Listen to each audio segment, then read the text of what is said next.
శ్రీమాత్రే నమః. సౌందర్యలహరి 100వ శ్లోకం. ప్రదీపజ్వాలాభిర్దివసకర నీరాజన విధి సుధాసూతే చంద్రోపల జలల వైరగ్యరచన స్వకీయైరంబోభిస్సలిల విధి సౌహిత్యకరణం త్వదీయాభిర్వాగ్భిస్తవ జనని వాచాం స్తుతిర్యం.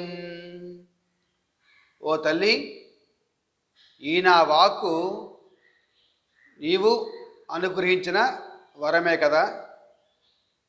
దివిటీ కాంతితో సూర్యునికి చూపించినట్లు, చంద్రకాంతితో చంద్రుడికి అర్ఘ్యమిచ్చినట్లు, సముద్రునకు తన జలముతోనే తర్పణ చేసినట్లు నీవు నేర్పిన ఈ విద్యతోనే నిన్ను కీర్తిస్తూ ఉన్నాను. శ్రీ శంకరాచార్యుల వారు ఈ సౌందర్యలహరి మహాకావ్యాన్ని దేవి సౌందర్యలహరిలో తాను ఓలలాడి మనల్నందరినీ ఓలలాడించి తాను భక్తిలో మునిగి మనల్ని ముంచి నిరహంకారులుగా ఉన్నారని దీని భావం. ఓం శ్రీమాత్రే నమః.